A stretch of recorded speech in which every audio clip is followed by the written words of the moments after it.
Hello.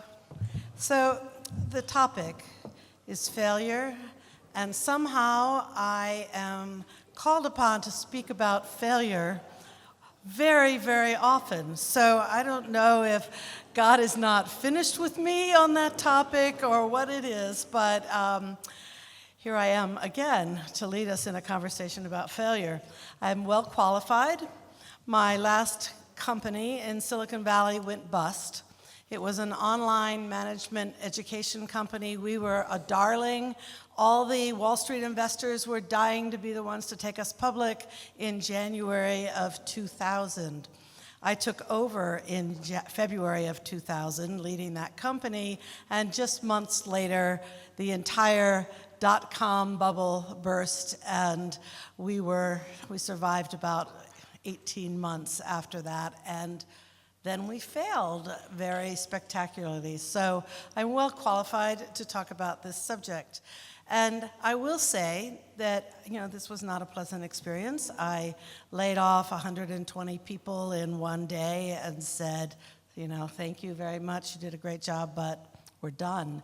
So it was extremely painful. I was exhausted. And what made it worse is I felt that God had called me to take over this role. It was a strange circumstance where the board had asked me to step up and take over after the founder. And so I'm at this point, I've been a Christian for about 10 years. And I had been a busy Christian. I'd had this was my third stint as a CEO.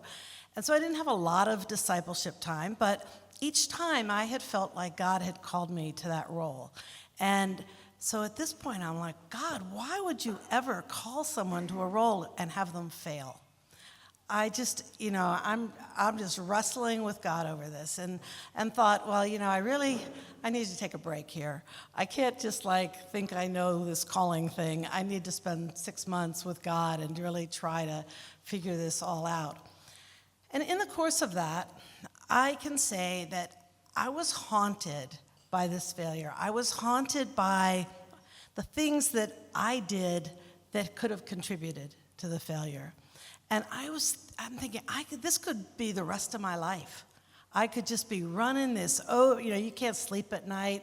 You're running over and over in your head what you might have done differently, how you could have changed things.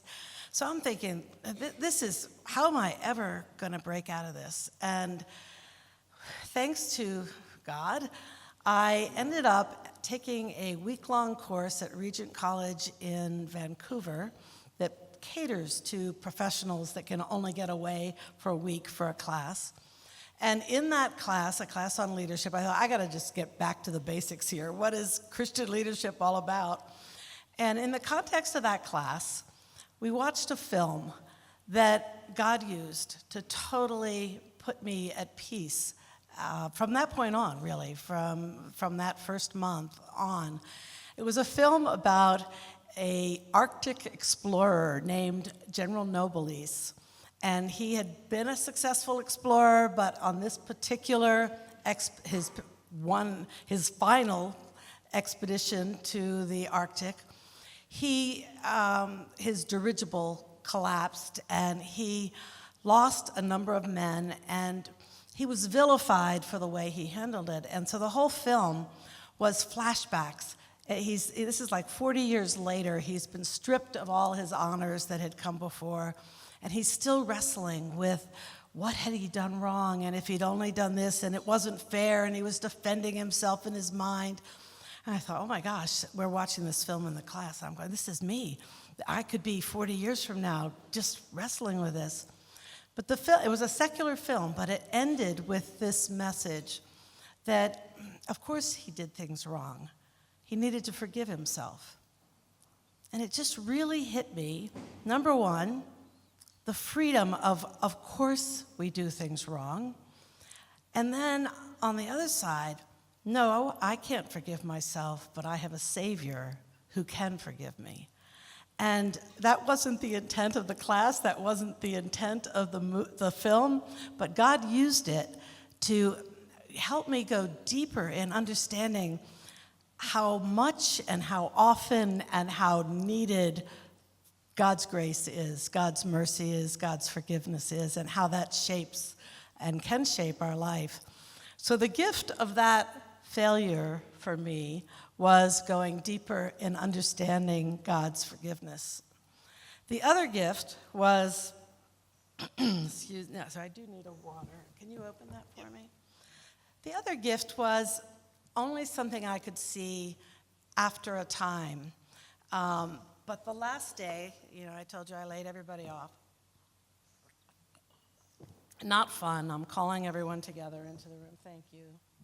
Into the room, and I laid them off, and I'm just feeling like, all right, this is it. They're gonna be throwing apples and knives and who knows what soon.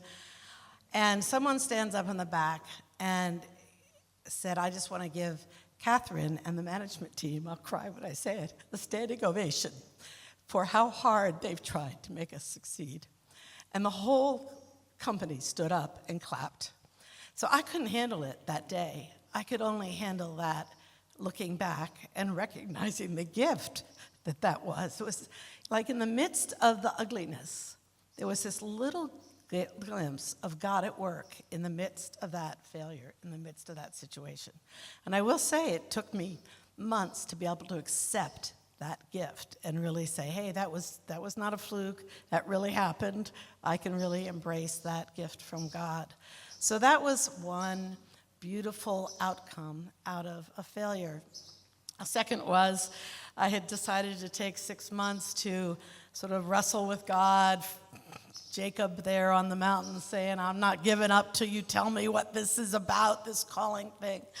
And at the 6-month mark, Redeemer Presbyterian Church in New York, Tim Keller's church, that's where I became a Christian 10 years earlier, called and said, we hear you're out of a job. Would you be interested in moving back to New York and starting a marketplace ministry for us? And of course, being in ministry, I was like, I got to get back on the horse. I got to prove myself in Silicon Valley for the next venture. And yet, God kept working on my heart with that invitation. And I thought, all right, I've complained that the church has not known how to support people like me for 10 years. And so sometimes when you complain, God says, okay, go do something about it. And secondly, I thought, I'm entrepreneurial, and there really hasn't been much going on that I could find to refer to. So maybe it needs someone who is clueless to sort of figure out what this could look like. So that turned out to be a redemption in my life, in my career, as a way to sort of come out of the ashes of that failure and be able to do something that both was extremely fruitful for me spiritually, but also fruitful, I believe, for our church there. So I want to I didn't know what to do, believe me, in this, starting this ministry. But over the years, we developed some frameworks, and after 10 years, we codified some of that theological grounding into the book, Every Good Endeavor. But along the way, one of the frameworks that just really struck me as being relevant, real, true, is that the way the gospel works, the way the gospel changes things, is in this cycle of death, resurrection, glory. And Ephesians 4:22-24 talks about we have to put off that old self, these deceitful desires, that the mind that's not really thinking truth, in order to put on the new self and be the kind of person that is made in God's image, is the kind of person that God wants us to be. So in that scripture and many others, there's this death, resurrection, glory cycle. And that fits with the story I just told you. A company died, but not just in my life, but in a lot of people's lives, new things were birthed out of that. But what happens when we have the cross? So people can die to things, and there's not always a resurrection. But I want to, is it Darren? You gave such a beautiful example this morning, it just almost cheered me up, of when you've been wronged. There's a death that you had to go through. You had to die to your right, your desire to be right, your desire for justice, for restitution, in order for you to follow and be obedient to God's desire to restore or rejuvenate or renew this person who had hurt you and hurt others. And you said some words that were so meaningful to me. You had to remember all that Christ has forgiven you. And I think that's what happens at the cross, that provides that agent of change. We repent, but in the course of that, we receive grace when we realize how much we've been forgiven, how much grace has been extended to us, how great God's mercy is to us. And then we're operating, coming out the other side of that in a way that can be redemptive, in a way that can produce eventually glory for God. So that death, resurrection, glory cycle has become, I guess, a major teaching tool for us at the Center for Faith and Work in New York, and I think has had major impact in people's lives. And that works at a heart level, which you described. You had to die to something deep in you. And I forget who it was that was talking about, it took 4 years to forgive someone. And I've had that in my life too. Sometimes it just takes a long time for that cycle to take place, but when it finally happens and Christ just gives us a release from that burden and we're able to forgive, there's redemption and there's glory. So at the heart level, that's happening all the time, but I think it happens at the world level as well. And I need another sip from here.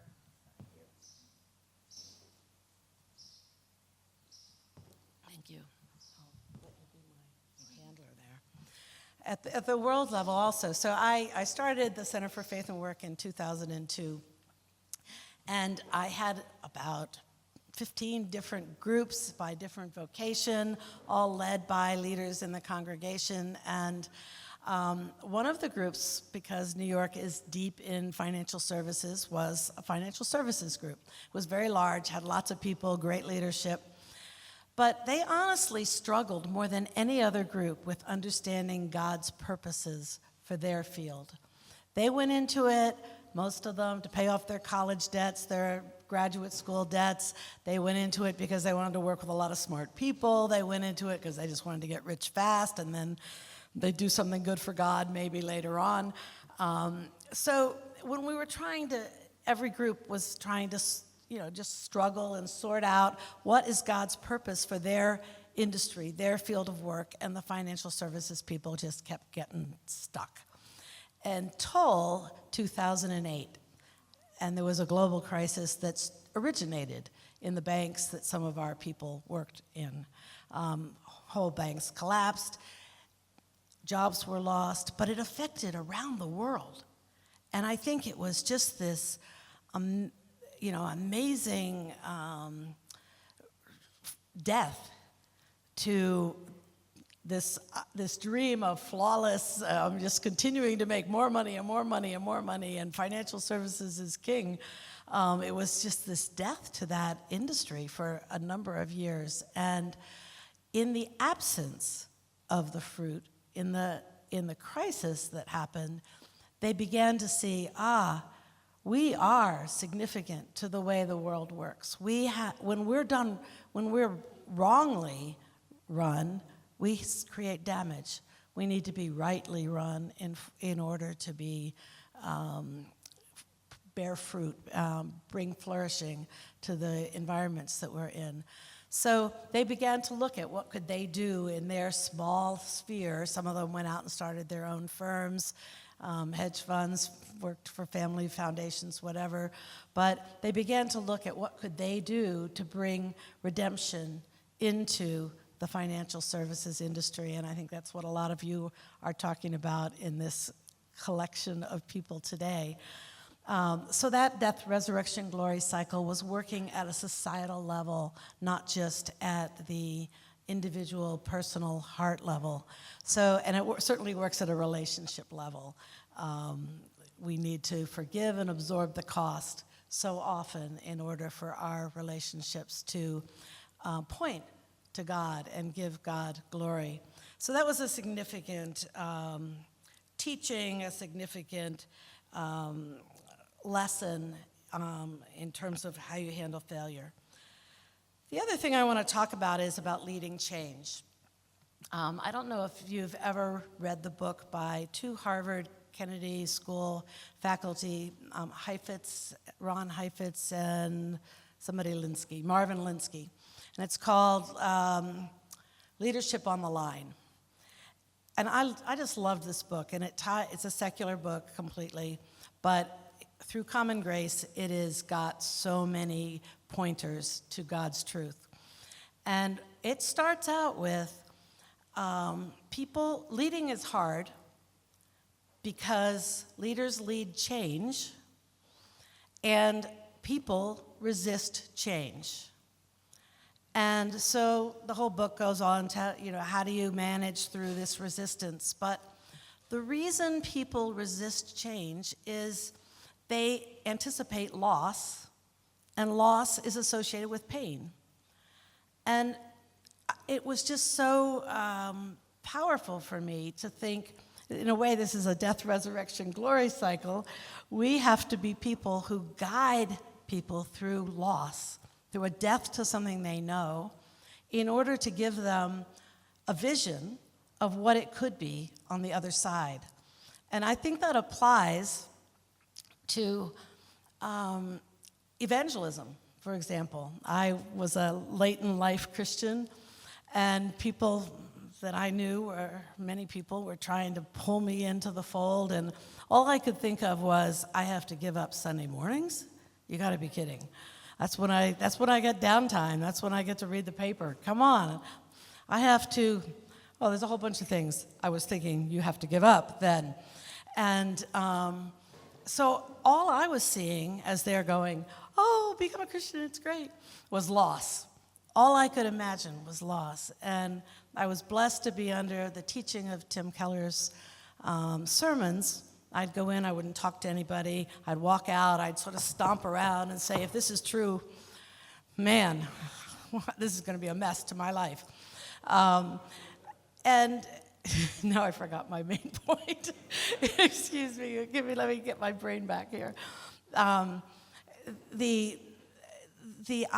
think if we can empathize, I know, what Tim could do was give me a vision for what fruit could be on the other side of this death to my old way of living.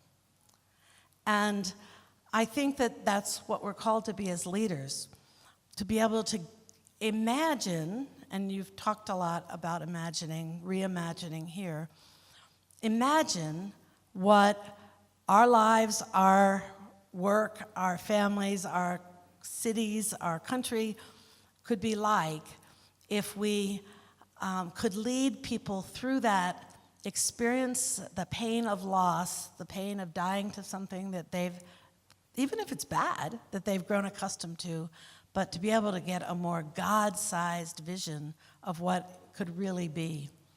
And the book goes through all the ways that the people you're leading try to fight you on that. They marginalize you, they attack you. There's all kinds of ways when people don't want to give up what they have that they'll resist you. And the book ends so beautifully with, so why would anyone bother to lead? And their answer, these secular guys, was love. And I'll close with that here. Well, almost close with that's been so important for me to hold on to in the hard times of thinking we might fail, of thinking that it's just too hard or people are resisting too much, is I'm doing this out of love that has been given to me by Jesus, and extending that love to people that God loves in the world around me. And if I didn't cling to that love, it wouldn't be worth it. But that is what propels us through. So my last thing I want to share is that, coming from Silicon Valley, where there was always a lot of conversation about the ecosystem that was there that prompted innovation and that allowed all this tech innovation to take place, was just a comprehensive ecosystem of academia and different kinds of industries and finance, capital. And so I was thinking in New York, well, how can we as a church create an ecosystem that is really going to bring more people who know the gospel into New York City, make more of New York City gospel-centered. And Tim Keller was extremely focused on church planting as the answer to that ecosystem, which I think is wonderful, and I fully support the efforts that were done in that. But at some point I'm thinking, really, you're doing entrepreneurship. You're saying that a new church plant can have more impact in a neighborhood than reviving an old sort of dead church. That there's an energy that comes when you're church planting that isn't there when you're just trying to revive an old church. And I'm thinking that's really rings with my Silicon Valley startup mindset. And what he's not seeing is that there's only a few pastors who can church plant, but there are several thousand of us working out in different spheres of the city.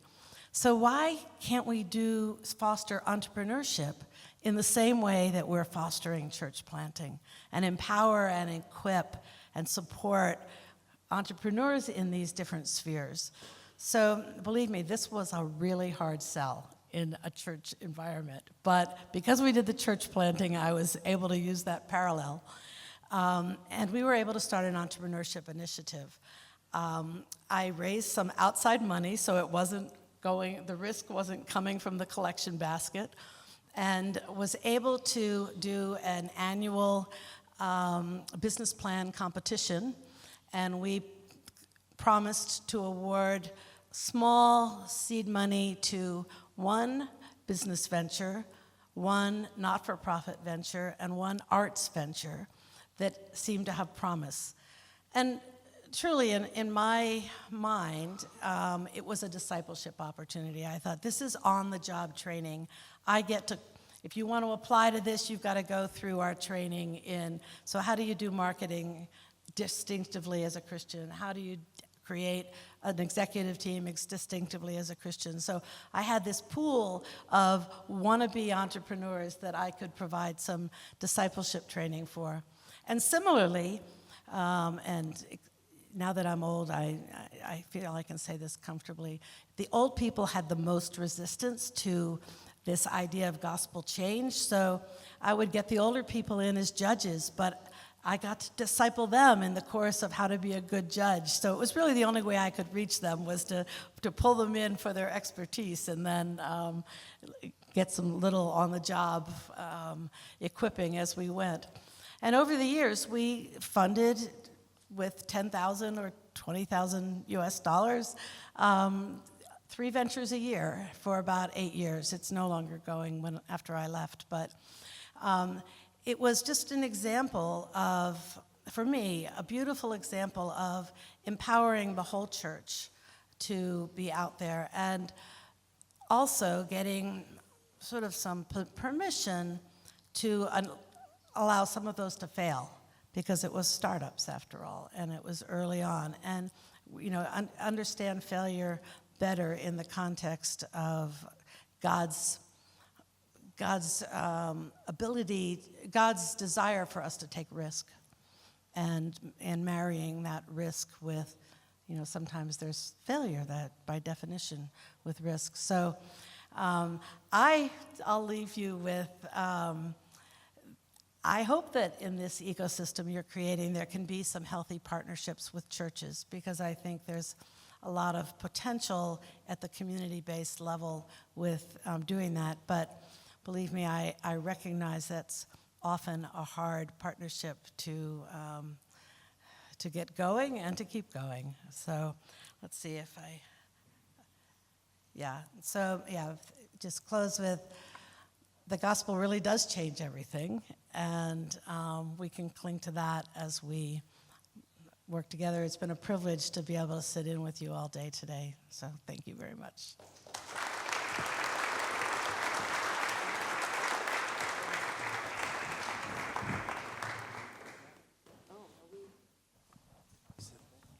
Are we supposed to be close to you or far away? I just went from the water. And I think a lot of us have been learning so much and have benefited from every good endeavor. The reason for this session, and it's the last session of our conference, and the idea was not that we would end on a low, but on a high. So we really believe that out of our discussions now in the next few minutes, that there will be some redemptive celebration, really, or learnings from failures. I think it was apparent for us the last few years that failures of our entrepreneurship ecosystem have come with a lot of shame. It's amazing to see and to hear from founders and entrepreneurs. And there's this word in South Africa, Katherine, you might have heard, when people say "ach shame."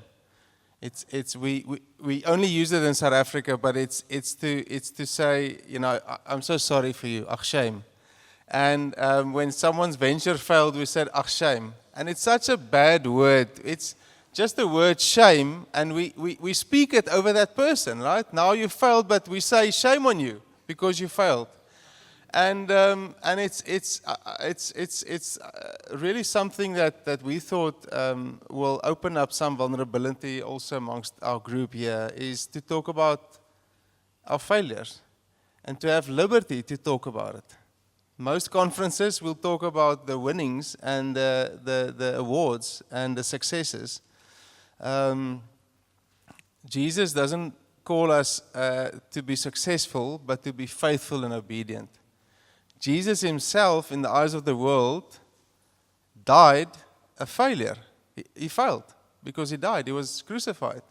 But that what you said of death and resurrection and glory, what a great example of failing in the eyes of the world, but succeeding in our Father's eyes.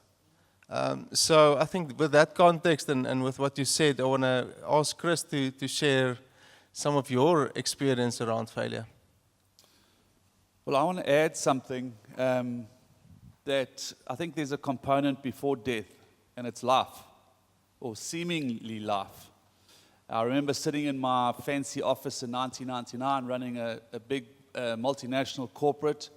I was the CEO, and I thought I'd reached the top of the so-called chain. And I sat in my office, and I realized actually that I was very lonely. I had all the assets, all the seemingly worldly treasures, and people would look at me as a success, but I knew in my heart that I was a failure.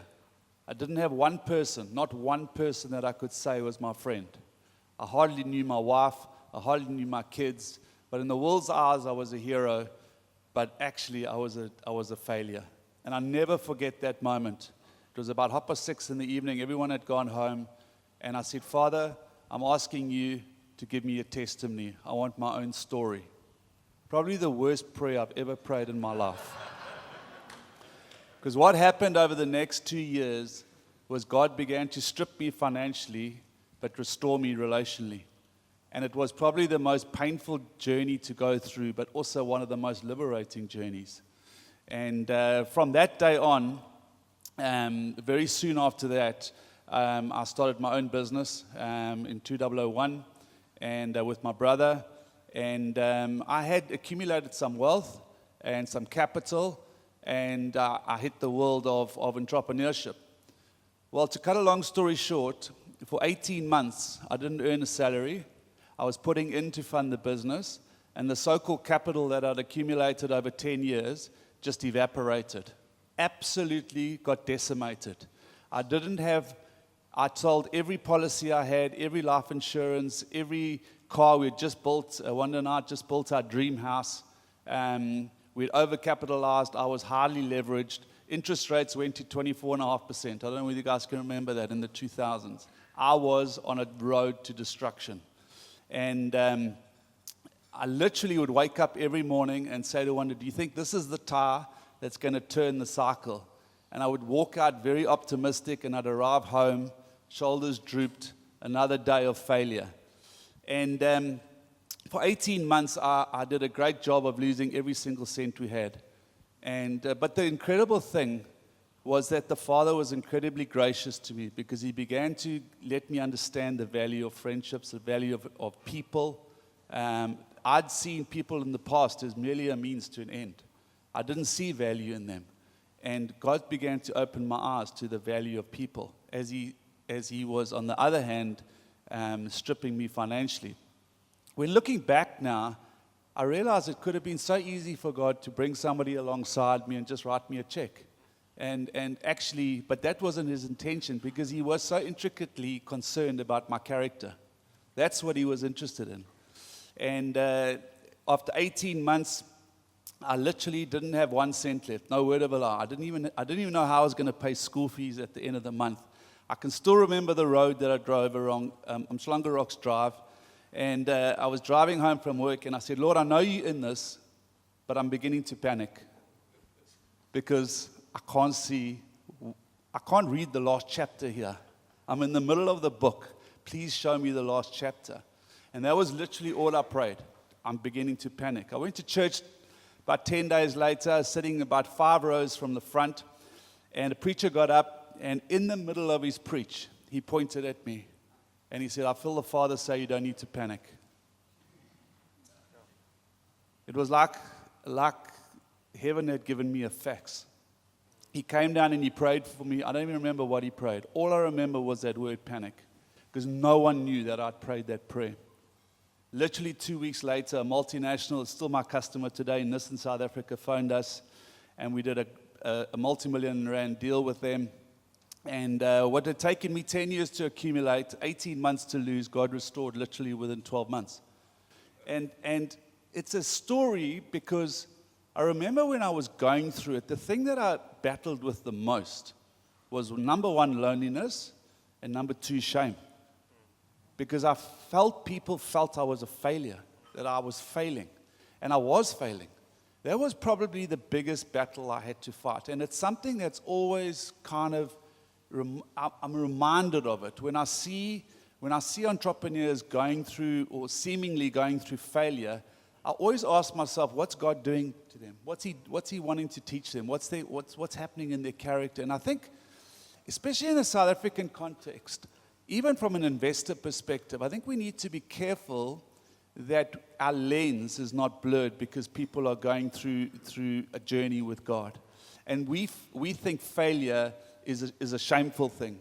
And I think we need to change that. You know, even if an investor invests in a business and it goes south, I think the question we have to ask ourselves is what is God doing with this person? Because ultimately it's not about the business. Ultimately it's about the individual. And God is so intently interested in us as individuals. That's so good, Chris. I think the focus at Triga, and more so perhaps the entrepreneurship and accelerator program, and we'll see them all tomorrow.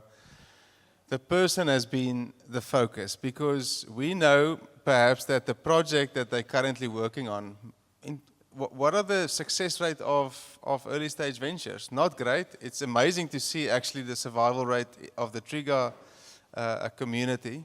But 5-10 years from now, many entrepreneurs might be doing something else. But our focus, when it is on the person, that is the person that we're building into in this community. And we must shift the focus from the project, which we are, is it going to work, is it not going to work, what is the project, to focusing on the person, right? So we build into the person. And I think on that point, perhaps a question for both of you guys. how do we create room between investors and entrepreneurs to make mistakes? You've many times find that we make investments and there's a great relationship and a chemistry between investors and entrepreneurs, and then things start going wrong. Success has many fathers, failure is an orphan, right? So whose mistake, you know? And I think from perhaps the investors community, how do we extend grace towards perhaps fellow partners, and then also the entrepreneurs that will make mistakes? How do we continue and support and love them versus now pulling out and, you know, throwing our toys out? Yeah, I'm not going to Hello? Yeah. I'm not going to directly answer that, but you did strike a nerve because I have been more the entrepreneur than the investor, and I have benefited from investors, and I have been wounded by investors. So I think, you know, it's great to hear this group of people, but often I think the investor chases the glamour person and doesn't go very deep into the actual challenges of the business, and then wipes their hands of it when it starts to get it all in trouble. So I think there's a dynamic between those two, at least in the broader secular world, that isn't particularly healthy, and makes you, as the leader or the founder, unable to really share a problem before it's a big problem and it blows up. So I think there's transparency, vulnerability, and frank conversation of risk that would help that a little bit. You know, I had the privilege, my business mentor was a guy by the name of Doug Lumley. And I was a youngster. I was literally in my early 20s. I'll never forget it. He was the first guy who gave me the job that I eventually became CEO of that company. And I'll never forget the first conversation I had with him. He sat me down and he said, "Chris, you can make as many mistakes as you like. Just don't make the same mistake twice." And that gave me a freedom. That gave me a freedom to have a go. And I never, ever forget that conversation, because I didn't go into situations fearful of making a mistake, because I knew I had one chance. I couldn't repeat the mistake, but at least I had one chance. And I think, you know, we as investors, we almost have to encourage guys to get up and have another go. Because they failed once doesn't mean that they're out. I think I've watched Russi Erasmus with great interest. And I'm quite close to him through one of my clients, Jaco Paper, and he was telling me that what Russi does is he gives the players liberty to have a go. And if they mess up, it's not the end of the world. But those players run onto that field knowing that they have the freedom to have a go. And I think we have to have that mindset. If we want to see guys succeed, I mean, there's not one businessman in the world that hasn't failed at something. And I think we live in a context now where we have a lot of information. There's a high expectancy amongst young entrepreneurs, and I think we've got to be careful that we don't label them with this, "Don't you dare lose my money," you know, because otherwise there's consequences here. And I think we were chatting about that earlier, Willem. Yeah, and the fact is, it's not your money. And if it's such a problem to us, if someone fails or loses the money, then we've got to ask ourselves a question: where's our heart at, right? That wasn't our money to start with. We are stewarding. And if God led you to make the investment and it fails, there should be absolute peace about it, because your job wasn't to be successful, it was to be obedient. Absolutely, I think it's for us to create that room for people to fail and to take chances. I would like to also ask you both, how do we plan to fail well? We've all got plans to how do we succeed and be the best in something, but are there metrics and disciplines and boundaries we can put in place that will allow the relationships to remain intact, our own identity to remain intact? How do we do it well? Because it will happen, right? Somewhere along the line. I'm going to give a ministry example. So I had the freedom to fail starting this Center for Faith and Work, in part because I didn't cost much, in part because that nobody was paying too much attention. But I had to constantly tell my team that we are an R&D group. Having people's lives changed by God is not a science. It's a spiritual thing, and we get to totally let something fail and die and try something new if the goal in the end is people's lives are changed. And so I think this goes on in scientific worlds where people demand a result from an R&D project, and you're like, wait a minute, you're missing the point of R&D. It's research, it's development, it's trying new things until you see that something works. And there's no greater change than turning our hearts from serving ourselves to serving God. And so, of course, we have to just keep on trying until things work. So, not exactly what you asked about. Philip, I got to be honest, I haven't done it well. I haven't done it well at all. I think I've failed at the expense of relationships, and I've got to be transparent and just say I can't sit here and say that I've done this area well. I mean, no one wants to lose, no one wants to fail, but it's a good question, and with integrity, I can't answer that with honesty. I haven't done it well. No, thank you.